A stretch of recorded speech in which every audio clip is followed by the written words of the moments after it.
राधे राधे राधे राधे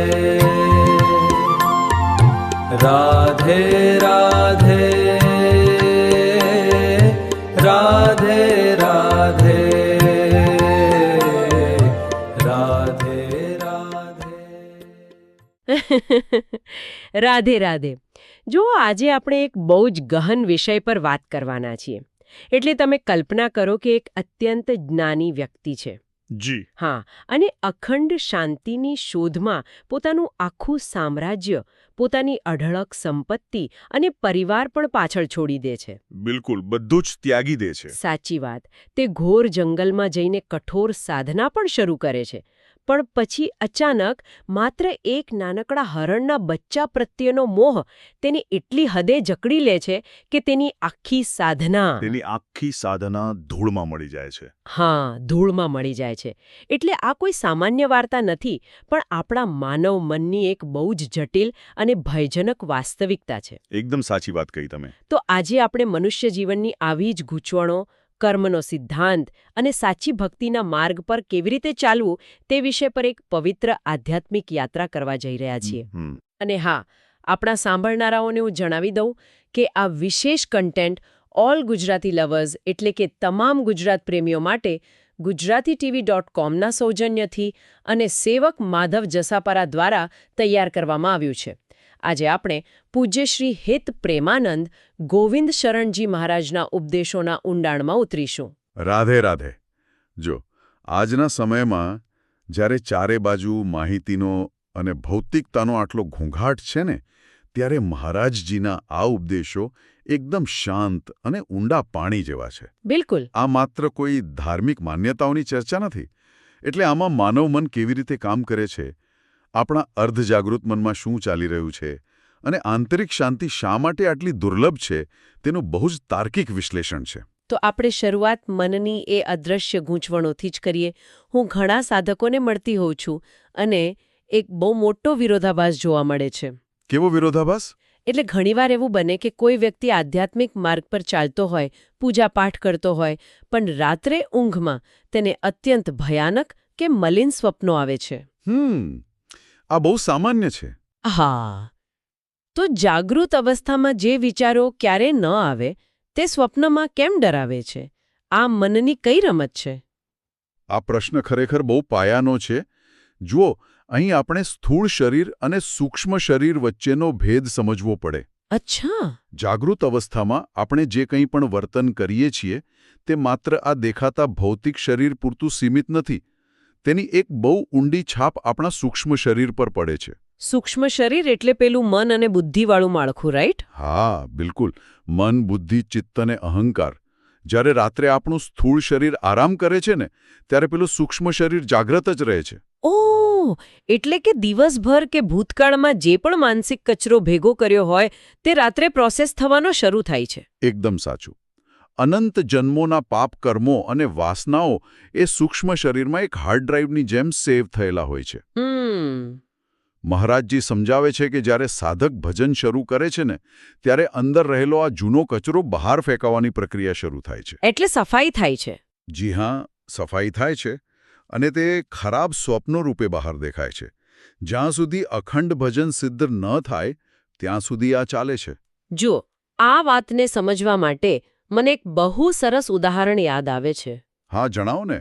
માની લઈએ કે આપણું મન એક સ્પોન્જ જેવું છે. હા.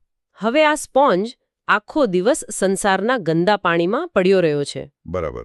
અને તેણે બધું જ ગંદુ પાણી પોતાની અંદર શોષી લીધું છે. હવે જો એ સ્પોન્જને સાફ કરવો હોય તો માત્ર બહારથી ધોઈ લેવાથી કામ નહીં ચાલે. અંદરથી ગંદકી કાઢવી હોય તો તે સ્પોન્જને શુદ્ધ પાણીના સતત વહેતા પ્રવાહ નીચે રાખવો પડે. બિલકુલ રાખવો પડે. તો આ શુદ્ધ પાણીનો સતત પ્રવાહ એટલે જ પેલું અખંડ ભજન ને. શું વાત છે! આ ઉદાહરણ એકદમ સચોટ છે. જુઓ, જ્યારે ભક્તિનો પ્રવાહ વધે છે ને, ત્યારે એ સ્પોન્જમાંથી પહેલાં તો કાળું અને ગંદુ પાણી જ બહાર નીકળશે. હા, એટલે પેલા શરૂઆતના ખરાબ સ્વપ્નો. હા, પણ જો સાધક ગભરાયા વિના તે નામજપનો પ્રવાહ ચાલુ જ રાખે તો અંતે તે સંપૂર્ણ શુદ્ધ થઈ જાય છે અને પછી સ્વપ્નમાં પણ માત્ર સંતો અને ભગવાનની લીલાઓના જ દર્શન થાય છે. આ શુદ્ધિને કર્મોની વાત નીકળી છે તો મારે એક પ્રશ્ન પૂછવો છે. ગીતાજીમાં કહ્યું છે કે મનુષ્યએ પોતાના કર્મો ભોગવવા જ પડે છે. જી, કર્મનો સિદ્ધાંત અફર છે. તો પછી કોઈ સંત કે ગુરુ કોઈના કર્મો કેવી રીતે બદલી શકે? શું આ કુદરતના નિયમની વિરુદ્ધ નથી? બહુ જ સુંદર પ્રશ્ન છે અને આ શંકા થવી સ્વાભાવિક છે. પણ જુઓ, મહારાજજીએ આના માટે ન્યાયાલય અને રાષ્ટ્રપતિનું એક અદ્ભુત ઉદાહરણ આપ્યું છે. અચ્છા, કેવી રીતે? દેશની અદાલત કાયદા પ્રમાણે ચાલે છે. કોઈએ ગુનો કર્યો છે તો અદાલત સજા આપશે જ. એ કર્મનો નિયમ છે. પરંતુ બંધારણમાં રાષ્ટ્રપતિ પાસે એવો વિશેષ અધિકાર છે કે તેઓ ધારે તો કોઈની પણ સજા માફ કરી શકે છે. ઓહ, સમજ્યા. એટલે કે પરમાત્મા એ સર્વોચ્ચ સત્તા છે જે કર્મના નિયમથી પણ ઉપર છે. હા, અને સંતો એ પરમાત્માની અનંત કરુણાના વાહક છે. સંતો પોતાના જાદુથી કર્મો નથી કાપતા. તેઓ ઈશ્વરની કૃપા દ્વારા જીવને શરણાગતિ સુધી પહોંચાડે છે. તો જો બધી જ કૃપા સંતો દ્વારા જ પ્રાપ્ત થતી હોય તો આજના સમયમાં સાચા સંતોને ઓળખવા કેવી રીતે? આ બહુ મોટો સવાલ છે આજકાલ. હા, કારણ કે લોકો વર્ષો સુધી સત્સંગમાં જાય છે પણ તેમના સ્વભાવમાં કોઈ જ ફેરફાર થતો નથી. ત્યાં જ આપણે સમજવાનું છે કે સાચા સત્સંગની કસોટી શું છે. મહારાજજી સ્પષ્ટ કહે છે કે સત્સંગનું પ્રથમ ફળ એ છે કે મનુષ્યનો કુસંગ છૂટી જાય. સાચી વાત. જો વર્ષો સુધી સત્સંગ કરવા છતાં સંસાર પ્રત્યેનો મોહ ન છૂટે તો સ્વીકારી લેવું કે કાં તો આપણામાં ખામી છે અથવા ત્યાં સાચા સંત નથી. પણ અહીં એક બહુ જ રસપ્રદ દૃષ્ટિકોણ મેં વાંચ્યો હતો. મહાપુરુષોને ભગવાન કરતાં પણ સંતો વધુ વહાલા કેમ લાગે છે? જુઓ, કારણ કે સંતો પાસે જ ભગવાનનો વાસ હોય છે. મહારાજજીએ આના માટે મોર અને વાદળનું ઉદાહરણ આપ્યું છે. જેમ આકાશમાં કાળા વાદળોને જોઈને મોર નાચવા લાગે છે. મોર વાદળ માટે નથી નાચતો, પણ તેને ખબર છે કે આ વાદળો પોતાની સાથે શીતળ જળ લઈને આવ્યા છે. બરાબર છે. તેવી જ રીતે સાચા ભક્તનું હૃદય સંતોને જોઈને નાચી ઉઠે છે. આ બહુ સુંદર વાત છે, પણ હું અહીં થોડો વિરોધ કરવા માંગીશ. જી, કહો ને. મહારાજજી કહે છે કે દોષ દૃષ્ટિ ન રાખો, પણ જો કોઈ પાખંડ કરતું હોય તો શું તેને ખુલ્લા પાડીને સમાજને બચાવવો ન જોઈએ? તમારો આ વિરોધ એકદમ વ્યાજબી છે. પણ જુઓ, અહીં પાખંડને પ્રોત્સાહન આપવાની વાત નથી. વાત છે સાધકે પોતાની આંતરિક ઉર્જા કેવી રીતે બચાવવી. એટલે આપણો સમય ન બગડવો જોઈએ. હા, જો કોઈના આચરણમાં ખામી દેખાય તો તરત જ તેમનાથી દૂરી બનાવી લેવી. પણ તેમની નિંદા કરવામાં સમય ન બગાડવો જોઈએ, કારણ કે નિંદા કરવાથી આપણું પોતાનું અંતઃકરણ મલિન થાય છે. એટલે કે બીજાની ગંદકી સાફ કરવા જતાં આપણા હાથ ગંદા થઈ જાય છે. બિલકુલ. આ બાબતને રામાયણના હનુમાનજી અને કાળનેમીના પ્રસંગથી બહુ સારી રીતે સમજી શકાય. પેલો જડીબુટીવાળો પ્રસંગ? હા, જ્યારે હનુમાનજી સંજીવની લેવા જતા હતા ત્યારે કાળનેમી રાક્ષસે સંતનો વેશ ધારણ કર્યો અને રામ નામનો જપ કરવા લાગ્યો. હવે હનુમાનજી તો બધું જ જાણતા હતા. હા, એમને તો ખબર જ હોય કે આ રાક્ષસ છે.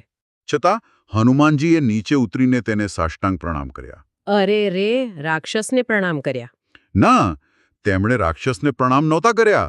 તેમણે પ્રણામ કર્યા હતા તેણે ધારણ કરેલા તે સંતના વેશને અને તેના મુખમાંથી નીકળતા રામ નામને. શું વાત છે? હા, આ દર્શાવે છે કે જો સામેવાળો રામ નામ લઈ રહ્યો છે તો મારે એ નામનું સન્માન કરવાનું છે. ન્યાયાધીશ બનવાની જરૂર નથી. આ એક બહુ જ ઊંડો વિચાર છે. પણ હવે આજના યુવાનોને સ્પર્શતી એક પ્રેક્ટિકલ સમસ્યા પર આવીએ. જી, ચોક્કસ. માર્ગ સાચો છે એ ખબર છે, છતાં મન કેમ વારંવાર ભૌતિક સુખો તરફ અને સોશિયલ મીડિયા તરફ ખેંચાઈ જાય છે? કારણ કે ભજન માટે મનનો પાયો સાત્વિક હોવો જોઈએ.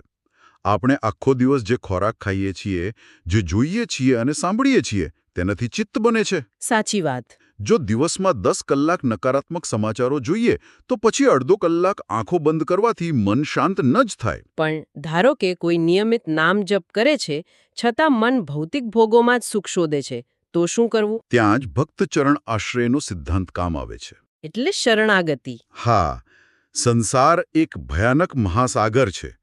કોઈ પોતાની બુદ્ધિથી આ સાગર પાર ન કરી શકે. સાચા સંતના ચરણો એ નૌકા સમાન છે.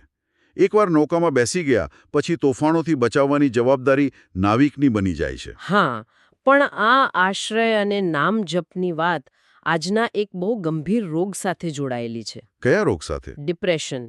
સ્રોતમાં એક બહુ મોટો દાવો છે કે રોજના 5000 વખત રાધા રાધા નામ જપ કરવાથી ડિપ્રેશન મટી શકે છે. જી, મહારાજજીનું આ દિવ્ય પ્રિસ્ક્રિપ્શન છે. પણ જુઓ, હું ફરી શંકા વ્યક્ત કરીશ. આજના મેડિકલ સાયન્સમાં આ કેવી રીતે શક્ય છે? સાયન્સ તો આને બ્રેન કેમિકલ્સનું અસંતુલન માને છે. માત્ર એક શબ્દના રટણથી ડિપ્રેશન મટે એ ગળે ઉતારવું મુશ્કેલ છે. તમારી શંકા 100% સાચી છે, પણ આધ્યાત્મિક દૃષ્ટિકોણ સમજો. ડિપ્રેશનનું મૂળ કારણ એ છે કે મનુષ્ય નાશવંત પદાર્થોમાં સુખ શોધી રહ્યો છે. જ્યારે એ વસ્તુઓ છૂટવા લાગે ત્યારે મન તૂટી પડે છે. જ્યાં સુધી ક્યારેય ન નાશ પામનાર ઈશ્વર સાથે જોડાણ ન થાય ત્યાં સુધી આ ભય કાયમી દૂર થતો નથી. જુઓ, આને સમજવા માટે મને એક આધુનિક ઉદાહરણ યાદ આવે છે. હા, જણાવો. શું આપણે નામ જપને આપણા મનના કમ્પ્યુટર માટે એક એન્ટીવાયરસ સોફ્ટવેર સાથે સરખાવી શકીએ? અરે વાહ, બહુ સરસ સરખામણી છે આ. હા, કારણ કે જુઓ, જ્યારે કમ્પ્યુટરમાં વાયરસ આવી જાય ત્યારે બહારથી સ્ક્રીન બરાબર દેખાય, પણ બેકગ્રાઉન્ડમાં સિસ્ટમ કરપ્ટ થતી હોય. આ જ તો ડિપ્રેશન છે. બિલકુલ. વ્યક્તિ બહારથી હસતો દેખાય પણ અંદર નકારાત્મક વિકારો તેને કોરી ખાતા હોય. હા, અને જ્યારે આપણે એન્ટીવાયરસ ઇન્સ્ટોલ કરીએ ત્યારે તે ધીમે ધીમે બેકગ્રાઉન્ડમાં વાયરસને ડિલીટ કરતું રહે છે. નામજપ પણ એવું જ કામ કરે છે ને? એકદમ સાચું. નામજપરૂપી એન્ટીવાયરસ ધીમે ધીમે નકારાત્મક ચિંતનની કરપ્ટેડ ફાઇલોને મૂળમાંથી ડિલીટ કરી નાખે છે.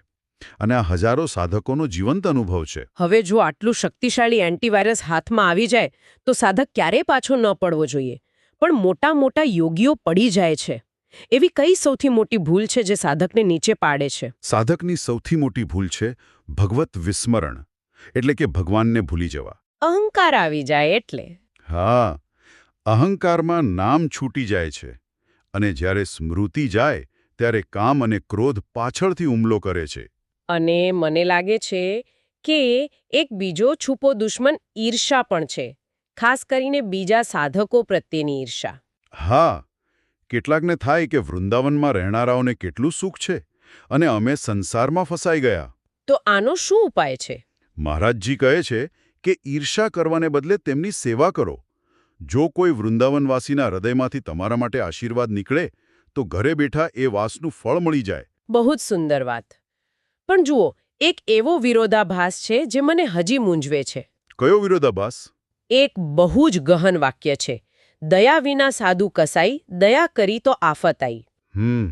એટલે એક તરફ સાધુએ દયાળુ હોવું જોઈએ અને બીજી તરફ દયા કરી તો આફત આવે. આવું કેમ? આ સમજવા માટે આપણે પૌરાણિક કાળમાં રાજા ભરતના પ્રસંગ તરફ જવું પડશે. રાજા ભરત, જેમણે બધું છોડી દીધું હતું? હા, રાજા ભરતે ભગવાન માટે પોતાનું વિશાળ સામ્રાજ્ય, પત્ની, બાળકો બધું જ છોડી દીધું. તેઓ જંગલમાં અત્યંત ઉચ્ચ કક્ષાનું ભજન કરવા લાગ્યા. એટલે તેઓ તો ભૌતિક આસક્તિમાંથી સંપૂર્ણ મુક્ત થઈ ગયા હતા. બિલકુલ. પણ એક દિવસ નદી કિનારે તેઓ ધ્યાન કરતા હતા. ત્યાં તેમને એક સગર્ભ હરણીને જોઈ. અચાનક સિંહની ત્રાડ સંભળાઈ અને ગભરાયેલી હરણીએ નદીમાં છલાંગ લગાવી. અરે રે! હા, અને ભયના કારણે નદીમાં જ બચ્ચું બહાર આવી ગયું.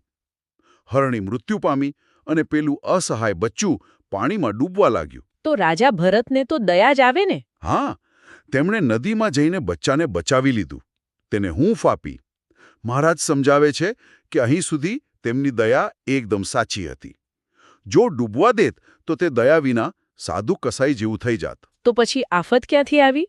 આફત ત્યારે આવી જ્યારે આ દયા મોહમાં ફેરવાઈ ગઈ. ખરેખર તો બચ્ચું સ્વસ્થ થાય એટલે તેને જંગલમાં છોડી દેવું જોઈતું હતું. પણ રાજાને વિચાર આવ્યો કે આ અનાથને જંગલી પ્રાણીઓ ખાઈ જશે. ઓહ, એટલે અમને આસક્તિ થઈ ગઈ. હા, જે રાજાએ ઈશ્વર માટે સગા દીકરાઓ છોડ્યા હતા તે હવે એક હરણના બચ્ચા માટે રાત દિવસ ચિંતા કરવા લાગ્યા. જપ કરતી વખતે પણ જુએ કે હરણ ક્યાં છે. આ તો પેલા એન્ટીવાયરસને બંધ કરીને જાતે જ નવો વાયરસ ઇન્સ્ટોલ કરવા જેવું થયું. એકદમ સાચું. તેમની દયાએ તેમની વર્ષોની સાધના ગળી લીધી અને જ્યારે તેમનો અંતિમ સમય આવ્યો ત્યારે પણ મનમાં ઈશ્વર નહીં પણ હરણની જ ચિંતા હતી. તો પછી આવતા જન્મમાં શું થયું? વેદો કહે છે કે અંતિમ ચિંતન એવો જ જન્મ. આટલા મહાન સાધકે પોતાના બીજા જન્મમાં એક પ્રાણી તરીકે હરણની યોનિમાં જન્મ લેવો પડ્યો. અરે રે, કેટલી ભયંકર કિંમત ચૂકવવી પડી. એટલે જ કહેવાયું છે કે દયા કરી તો આફત આવી. દયા કરવી જરૂરી છે, પણ જો તમારી દયા ઈશ્વરને ભૂલાવી દે તો તે મોહનું જ નવું સ્વરૂપ છે. આ ખરેખર આંખો ખોલી નાખનારું વિશ્લેષણ છે. જો આપણે આજની આ ગહન યાત્રાનો સાર કાઢીએ તો અખંડ સ્મરણ, સાચા સંતોનો આશરો, દોષ દૃષ્ટિનો ત્યાગ અને મોહમુક્ત કરુણા આ જ છે પરમ શાંતિનો માર્ગ. બિલકુલ. અને આ માત્ર સાંભળવાની વાતો નથી. આને જીવનમાં ઉતારવાથી જ સાચી શાંતિ મળે છે. ચોક્કસ. અને આ સાથે આજના સત્સંગના અંતે હું સાંભળનાર દરેક વ્યક્તિ સમક્ષ એક ગહન વિચાર મૂકવા માંગુ છું. જી. જરા શાંતિથી વિચારજો. આપણે આખી જિંદગી આપણી આસપાસના સંજોગો અને માણસોને બદલવામાં જ વિતાવી દઈએ છીએ. આપણને ભ્રમ રહે છે કે બહાર બધું સરખું થશે તો શાંતિ મળશે. સાચી વાત છે. પણ શું ખરેખર શાંતિ બહારના ફેરફારથી મળે છે કે પછી માત્ર આપણી અંદર ચાલતા પહેલા જપને અને આપણે કોનો આશરો લીધો છે તેને બદલવાથી મળે છે?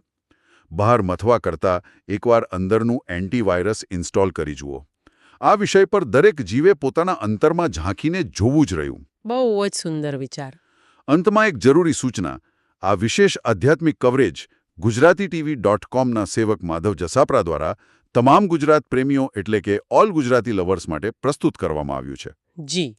જો આપને આ આધ્યાત્મિક ચર્ચા પસંદ આવી હોય તો like, share, subscribe our channel અને કોમેન્ટ બોક્સમાં તમારો રિવ્યૂ ચોક્કસથી મોકલો. રાધે રાધે. રાધે રાધે.